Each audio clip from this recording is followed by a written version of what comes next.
السلام علیکم، میں ہوں رمکاشف اور آپ دیکھ رہے ہیں BTC نیوز، ایشیا کا پہلا اور واحد کرپٹو نیوز چینل۔ شامل کریں گے ٹاپ 10 کرپٹو نیوز، لیکن سب سے پہلے ایک نظر ہیڈ لائنز پر۔ کرپٹو کرنسی کی ایک اور بڑی کامیابی، یوکرین کی پارلیمنٹ نے بھی کرپٹو مارکیٹ کو ریگولیٹ کرنے کے لیے ورچوئل ایسٹ پر قانون کو قبول کر لیا۔ ایل سلواڈور ملک کے بعد ہی یوکرین کی پارلیمنٹ نے بٹ کوائن بل کو منظور کیا۔ نیو یارک کے IT سپروائزر کو اپنے دفتر کے اندر کرپٹو کرنسی مائن کرنے پر 15 سال جیل میں سزا ہونے کا خدشہ۔ DYDX پروٹوکول نے $50,000 کے ایئر ڈراپ کا اعلان کر دیا ہے، تفصیل آگے تفصیلی خبروں میں۔ پاناما ملک کی پارلیمنٹ نے بھی کرپٹو کرنسی کو ریگولیٹ کرنے کا بل پیش ہو گیا۔ کچھ دنوں میں پاناما ملک کا بٹ کوائن کو اڈاپٹ کرنے کا اعلان متوقع۔ روس کے سب سے مشہور پیرامڈ اسکیم کے CEO کو فراڈ کیس میں گرفتار کر لیا۔ ٹرپی بنی NFT نے $2 لاکھ سے بھی زائد اماؤنٹ امریکہ کے سوسائڈ پریونشن فاؤنڈیشن کو عطیہ کر دیا۔ ایل سلواڈور ملک کا کرپٹو کرنسی کے بل کو پاس کرنے کے بعد بہت سارے لوگ سڑکوں پر نکل آئے اور وہ ایل سلواڈور کے اس فیصلے کو ٹھیک نہیں سمجھتے۔ میکسیکو کے chief executive of central bank نے کہا ہے کہ بٹ کوائن ایک لین دین کی چیز ہے، یہ پیسے کی طرح نہیں ہے۔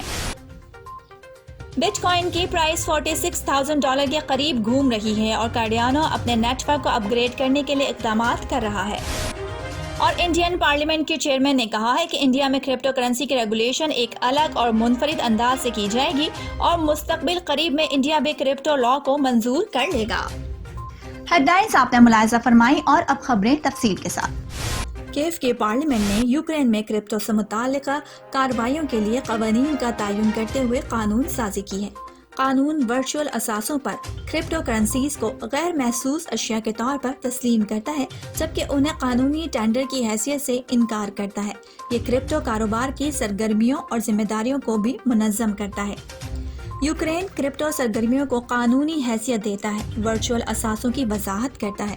یوکرین کی ملک کی پارلیمنٹ نے آخر کار ورچوئل اثاثوں پر قانون کو اپنایا ہے۔ یہ قانون یوکرین کے دائرہ کار میں کرپٹو کرنسیز کے ساتھ کام کو منظم کرتا ہے۔ اراکین اسمبلی نے 376 موجودہ اراکین میں سے 276 ووٹوں کی بھاری اکثریت سے بل منظور کیا۔ تحریک کے خلاف صرف 6 ووٹ ڈالے گئے۔ نیو یارک کے ایک IT سپروائزر کو دفتر میں بٹ کوائن کی مائننگ کے لیے 15 سال تک قید کی سزا کا سامنا ہے۔ کرسٹوفر کے نام سے اس شخص نے مبینہ طور پر نیو یارک کے ریور ہیڈ میں سفولک کاؤنٹی سینٹر کے دفاتر میں 46 مائننگ کی دکانیں چھپا رکھی تھیں۔ تفتیش کے مطابق ان میں سے 10 ریگ فروری سے لگائے گئے تھے جو $6,000 سے زائد کی توانائی استعمال کرتے تھے، لیکن 36 مزید مشینیں موجود ہیں۔ توانائی کی کل لاگت کہیں زیادہ ہو سکتی ہے۔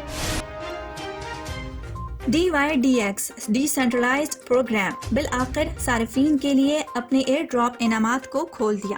3 اگست کو پروٹوکول کی تقسیم کا اعلان کرنے کے بعد سے اس کا governance token DVDX airdrop پابندیوں کی وجہ سے بند تھا۔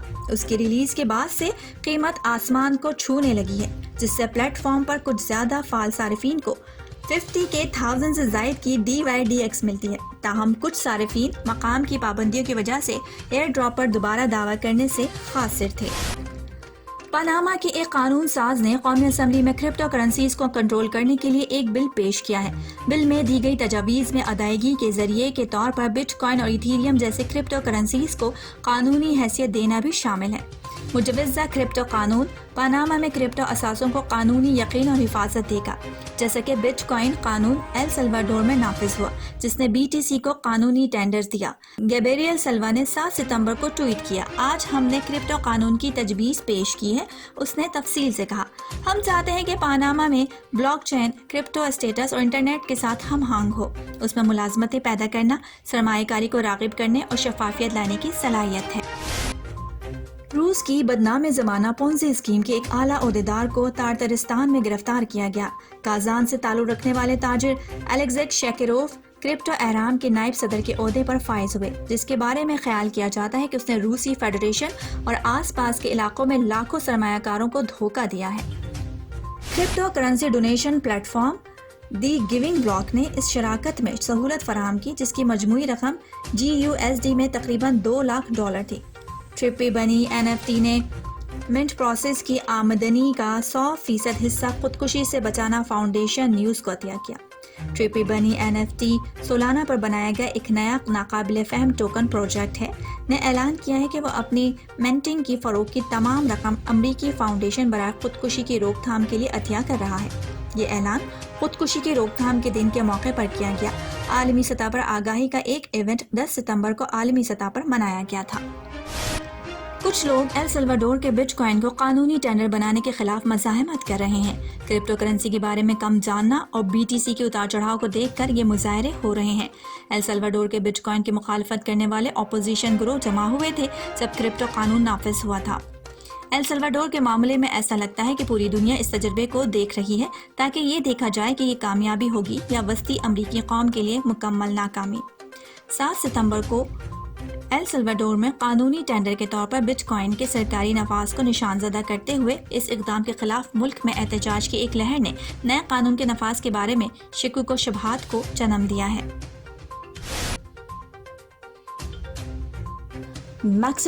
میکسیکو سٹی 9 ستمبر میکسیکو کے سینٹرل بینک چیف نے جمعرات کے روز کہا کہ بٹ کوائن ترقی یافتہ فیاٹ منی کے مقابلے میں سودے کی ایک ذریعے کی طرح ہے۔ بینک آف میکسیکو کے گورنر نے تبصرہ کرتے ہوئے بتایا کہ میکسیکو ڈیجیٹل کرنسی کو متوازی قانونی ٹینڈر کے طور پر اپنانے میں جلد ہی ایل سلواڈور کی پیروی نہیں کرے گا۔ انہوں نے مزید کہا کہ جو بھی کسی چیز یا خدمت کے بدلے میں بٹ کوائن وصول کرتا ہے ہم سمجھتے ہیں کہ سودے بازی کے مترادف ہے، کیونکہ وہ شخص ایک اچھے کے بدلے ایک چیز کا تبادلہ کر رہا ہے لیکن واقعی ایک چیز کے بدلے پیسہ نہیں ہے۔ جمعے کی صبح بٹ کوائن کی قیمت $46,000 کے لگ بھگ تھی، جو اس کی 200 دن کی چلتی اوسط کے قریب ہے۔ منگل کے فلیش کریش کے بعد پچھلے 3 دنوں سے دنیا کی سب سے بڑی کرپٹو کرنسی سطح کے گرد مقناطیسی ہے۔ US securities and exchange commission نے اس ہفتے کے شروع میں اعلان کیا تھا کہ انہوں نے 14 نومبر تک وینیک کے بٹ کوائن ETF کی منظوری کے بارے میں فیصلہ کرنے کے لیے اپنی ٹائم لائن کو پیچھے دھکیل دیا ہے۔